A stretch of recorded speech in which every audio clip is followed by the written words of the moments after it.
Bueno, el tema de hoy va a ser la anamnesis del aparato cardiovascular. Vamos a empezar primero con los datos de filiación. ¿Qué datos pueden ser importantes? Acá uno es la edad, porque hay patología, por ejemplo la fiebre reumática, que se da eh, antes de los 18 años. La cardiopatía isquémica es más común a mediana edad o de mediana edad en adelante. Y la miocardiopatía, que produce insuficiencia cardíaca por una isquemia crónica, también se da en sujetos adultos mayores o ancianos. Otro punto importante de los datos de filiación es la procedencia o el domicilio, sobre todo saber si vivió o vive en la zona norte del país, donde es más frecuente el Chagas y la miocardiopatía chagásica. Y el otro punto puede ser el sexo, donde antes lo que tenía que ver con cardiopatía isquémica era más frecuente en el hombre, aunque esto ahora está bastante emparejado. Después, en cuanto a los motivos de consulta del aparato cardiovascular, voy a enumerar algunos y después los vamos a ver en detalle. Es el dolor torácico, la disnea, las palpitaciones, el síncope, la lipotimia, la cianosis y el edema. Algunos de estos ya vimos, pero vamos a repasarlo, no está de más. En cuanto a los antecedentes personales, son de importancia el antecedente de fiebre reumática en la infancia, por la posibilidad de haber dejado una valvulopatía. Es importante también saber los factores de riesgo que puede presentar el paciente, como la dislipemia, la hipertensión, diabetes, sedentarismo, son todos factores de riesgo para enfermedad aterosclerótica. El antecedente de haber tenido una cardiopatía isquémica, un IAM, infarto agudo miocardio, con colocación de stent o bypass coronario. El antecedente de vasculopatía periférica o de carótida, que habla de una enfermedad aterosclerótica avanzada, o el antecedente de una ACV, donde estas tres últimas nos habla de que hay enfermedad arterial y puede ser que haya enfermedad coronaria. Eh, Siguiendo con lo que tiene que ver con el interrogatorio, es importante los antecedentes familiares del paciente, si tiene antecedentes de enfermedad cardiovascular en progenitores o hermanos o de muerte súbita. También el antecedente en la familia de Chagas eh, o el antecedente de otros factores de riesgo en la familia como la dislipemia, la diabetes tipo 2 sobre todo y la hipertensión arterial. El otro punto son los hábitos y acá nos importa saber el tabaco, si es fumador o exfumador, que incrementa la posibilidad de cardiopatía isquémica y el sedentarismo o la realización regular de actividad física. Y en cuanto a lo socioeconómico, nos interesa sobre todo si vivió en zonas endémicas, el tipo de vivienda donde vivió por la posibilidad del contagio de Chagas. Bien, vamos a pasar entonces a los motivos de consulta más frecuentes cardiovasculares y vamos a empezar por el dolor torácico. Acuérdense de que cada vez que hablamos de un dolor hay que acordarse de Alicia, la mnemotecnia para acordarse todos los detalles, que es la aparición del dolor, la L de localización, la I de intensidad, la C de característica, la otra I es de irradiación y la última A de atenuación.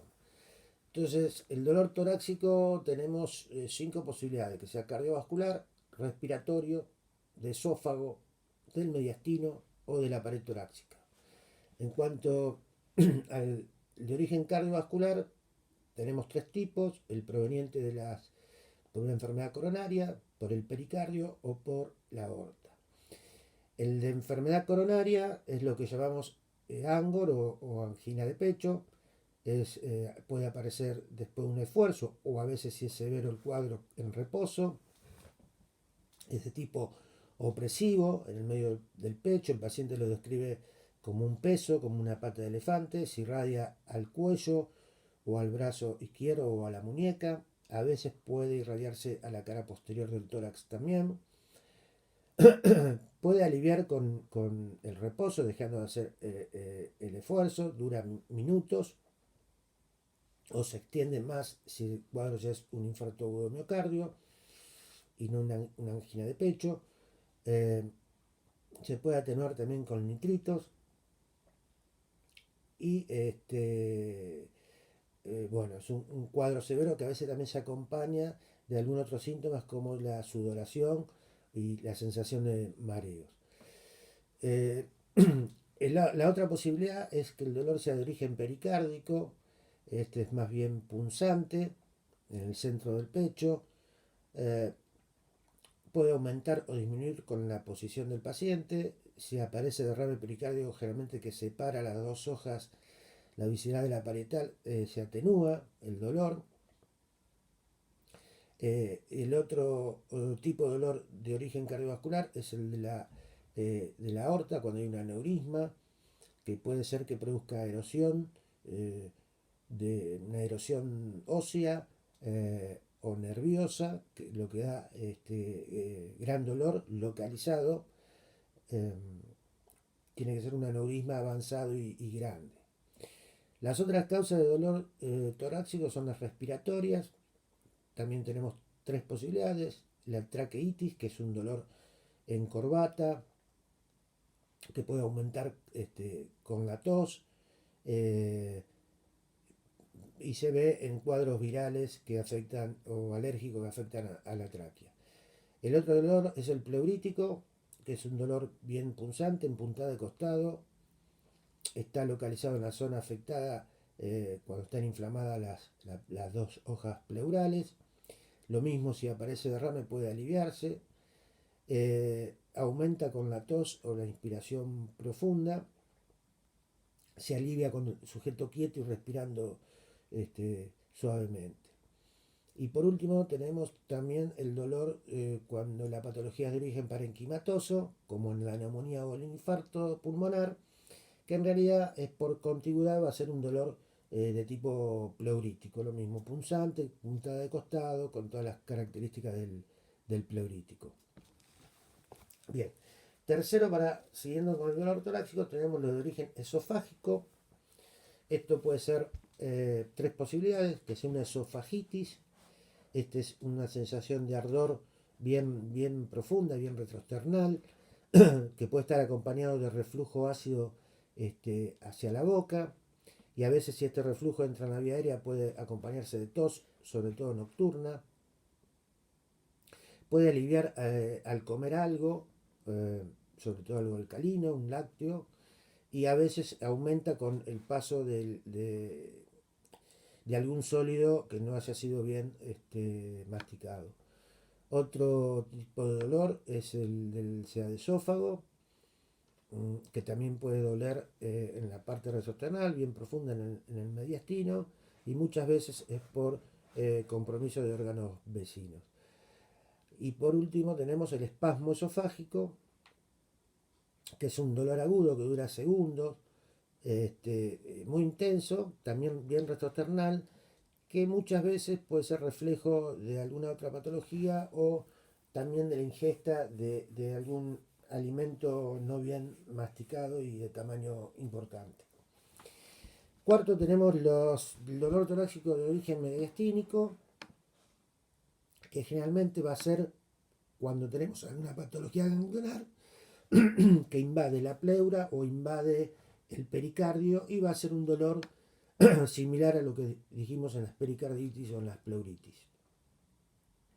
Y por último tenemos el dolor torácico de origen en la pared, que puede ser óseo, por trauma o metástasis óseas. Son dolores localizados que aumentan con la compresión, a veces alivian de acuerdo a la posición que adopte el paciente, y también puede aumentar con la tos y la inspiración profunda.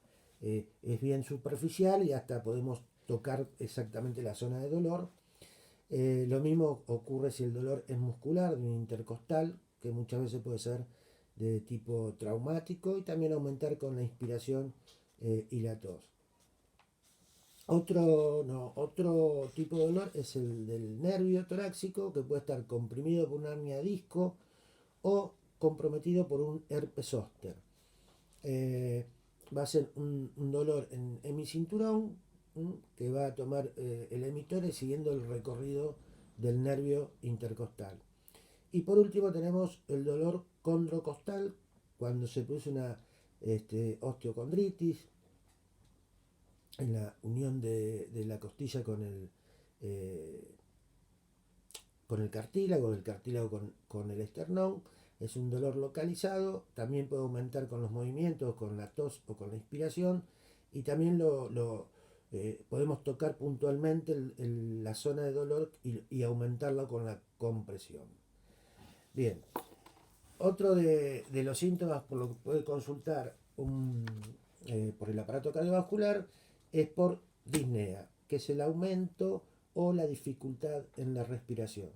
Recordemos que había 4 grados de disnea: disnea grado 1 con grandes esfuerzos, grado 2 con moderados esfuerzos, grado 3 con mínimos esfuerzos y grado 4 de reposo. El tipo de disnea puede ser progresiva, o sea que el paciente empiece con un grado 1, 2, va subiendo a un grado 3 y puede llegar al 4, o que sea en forma paroxística y aguda. O sea, un paciente que está normal pasa a tener una disnea que generalmente es importante, grado 3 o 4. La disnea de reposo la vamos a denominar, puede ser ortopnea, que el paciente tiene que permanecer sentado para poder respirar. Está la respiración de Cheyenne-Stokes, aumenta la frecuencia y después la disminuye sucesivamente, que se puede ver en la patología del sistema nervioso central. Y después tenemos la respiración de Kussmaul, que es una respiración en guardia, es profunda, con una gran amplitud tiene, y se puede ver en las acidosis. Las causas de disnea las podemos dividir en 5 posibilidades: cardíaca, respiratoria, por anemia, metabólica y psicógena. Las cardíacas también las podemos subdividir en crónicas o agudas. Las crónicas por la insuficiencia cardíaca izquierda, que puede ser por patología del miocardio, valvulopatía o isquemia del miocardio, y va a ser una disnea generalmente progresiva. Y cuando tenemos una disnea de origen cardíaco aguda, tenemos 2 opciones: que sea por isquemia. La isquemia compromete mucha masa muscular, sobre todo el ventrículo izquierdo, y entra en insuficiencia cardíaca aguda. O también la isquemia compromete algún músculo papilar de la válvula mitral, la cual hace una insuficiencia mitral aguda y una insuficiencia cardíaca aguda con disnea aguda. Otra posibilidad de disnea aguda es por rotura también de una cuerda tendinosa de los músculos papilares de la mitral, por ejemplo en una endocarditis bacteriana que puede destruir esta cuerda. Pasamos a las causas respiratorias. También podemos decir que puede haber crónicas o agudas. La crónica es la que se ve en el EPOC o en las fibrosis pulmonares o en las neumoconiosis. Son disneas generalmente progresivas. Y la aguda es la que se puede ver en la neumonía, en el neumotórax, en la crisis asmática y en el tromboembolismo pulmonar. El paciente de estar respirando normalmente pasa a tener una disnea, generalmente también grado 3-4.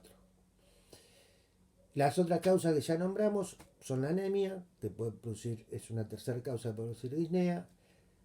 Cuarta, las metabólicas, como en la acidosis metabólica.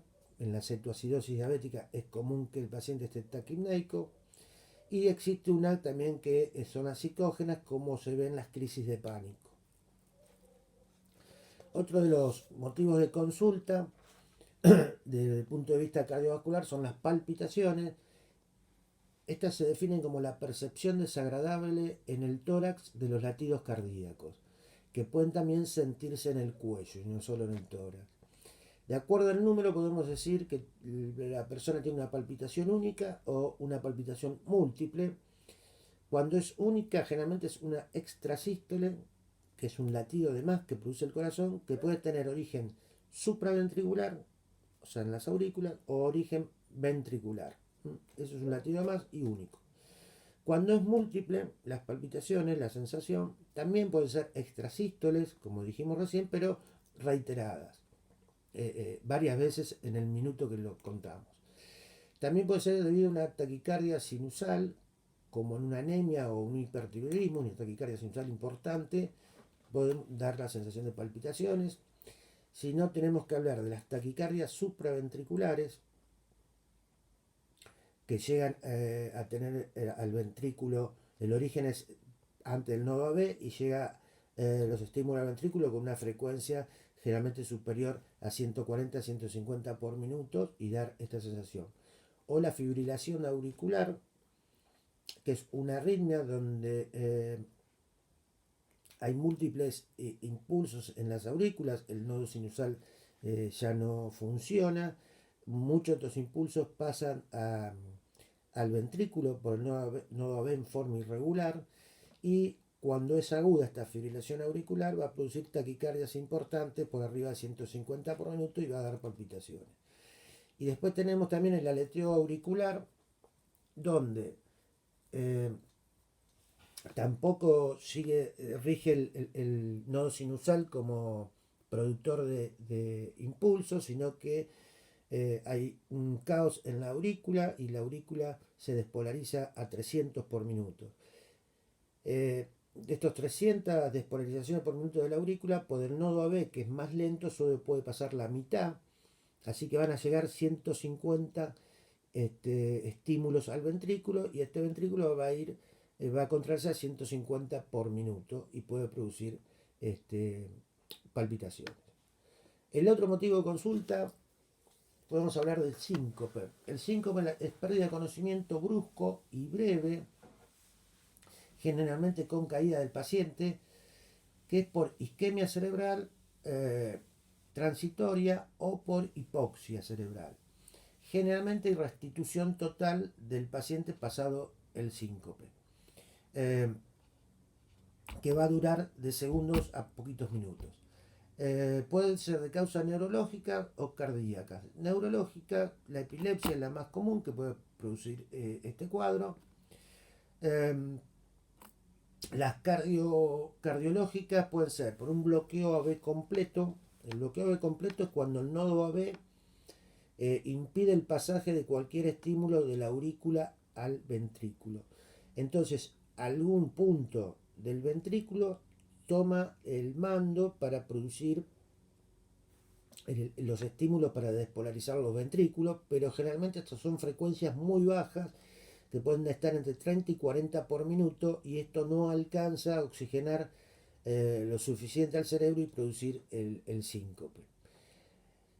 Este síncope entonces con disminución de la frecuencia cardíaca, pero también el aumento de la frecuencia cardíaca por arriba de 150 por minuto, 160, pueden producir síncope, como una taquicardia supraventricular que vimos hoy, por una fibrilación auricular aguda, por una taquicardia ventricular también.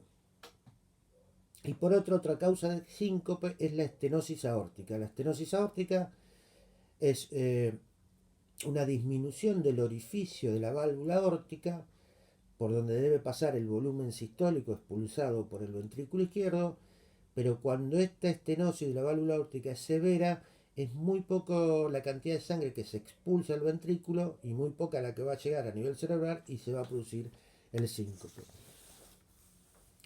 Otro de los síntomas cardiovasculares que pueden consultar es la lipotimia.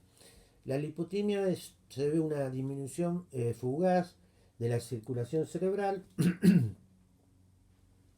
con o sin pérdida de conocimiento, generalmente leve, y se va a acompañar de otros síntomas como náuseas, sudor, disminución de la fuerza, palidez, visión borrosa. Generalmente esto está producido por un reflejo vagal. Es común que se produzca cuando una persona está en un lugar muy cerrado, incómodo, o ante cierto estímulo. Por ejemplo, hay personas que se les produce cuando se extraen sangre, que se les produce una lipotimia. Otro motivo de consulta es la cianosis. Se define como cianosis a la coloración azulada de la piel y mucosas, que es por un aumento de la hemoglobina reducida en la sangre arterial que supera el 5% de su valor. Puede ser central o generalizada, por ejemplo en cardiopatías congénitas donde hay un shunt de derecha a izquierda, hay una comunicación interauricular o interventricular donde pueda pasar sangre desde el lado izquierdo, derecho al circuito izquierdo, no oxigenada y producir cianosis. También se puede ver en el EPOC o en las intersticiopatías pulmonares, en el cor pulmonar, que es una insuficiencia cardíaca derecha, puede producir cianosis. Y después tenemos, esas son las centrales, tenemos las periféricas como el síndrome de Raynaud, que se produce en los dedos por frío, y las lívidos reticulares, que también es como un entretejido en la piel cianótico. Ambos responden, se producen por frío. Y bueno, para ir terminando, tenemos por último el edema como otra causa de motivo de consulta cardiovascular, que es el aumento de líquido en el tejido celular subcutáneo. Puede ser de origen, de 6 tipos de origen del edema. Puede ser origen cardiovascular, que va a ser un edema que se ve en la insuficiencia cardíaca derecha o insuficiencia cardíaca global, o sea que está comprometido lo izquierdo y lo derecho. Generalmente es progresiva, empieza en miembros inferiores y va subiendo y puede llegar hasta la pared abdominal e inclusive producir ascitis o pequeño derrame pleural. Hay que recordar que sigue las partes declives, o sea, si el paciente está acostado, posiblemente este edema sea mayor en la zona sacra. Es más vespertino y nocturno, porque durante la noche que durmió se redistribuyó. Y se va a acompañar de hepatomegalia congestiva, también por aumento del flujo sanguíneo, y por yugulares ingurgitadas. El otro tipo de edema es el renal, que es por síndrome nefrótico, por pérdida de proteínas en la orina y disminución de la presión oncótica del plasma. No dije que el cardíaco es por aumento de la presión hidrostática a nivel capilar, por eso hay ingurgitación yugular, por eso hay también hígado congestivo. Bien, también es un edema progresivo y generalizado el renal. Otro es el hepático, que es en los casos de cirrosis, donde va a haber una retención de agua y sodio, y también va a haber una disminución de las pérdidas una disminución de la producción de albúmina. Entonces hay un doble mecanismo: retención de agua y sodio y disminución de la presión oncótica para producir el edema, que también va a ser generalizado y progresivo. Después tenemos el alérgico, que es por aumento de la permeabilidad capilar, que generalmente está localizado a la zona, por ejemplo en una picadura, o si es más general, este edema se puede producir periorbitario, o inclusive puede tomar la glotis y dar lo que se llama edema de glotis, que es un cuadro severo y agudo.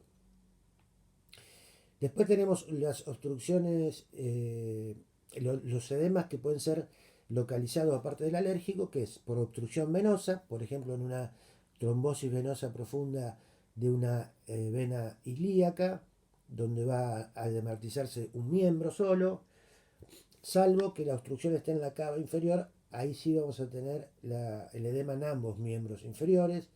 O cuando tenemos obstrucción de la vena cava superior, tenemos el edema en cuello y región supraclavicular, que era el denominado edema en esclavina. Y después tenemos el edema por obstrucción linfática, que también va a ser localizado y se puede ver, lo más común es por metástasis en los ganglios axilares, o por sustracción quirúrgica de los ganglios axilares, por ejemplo en la neoplasia de mama, donde también se extraen los ganglios axilares. Posiblemente ese miembro pueda después tener edema que ya va a ser localizado. Bien, hasta aquí vimos entonces lo que respecta a la anamnesis del aparato cardiovascular.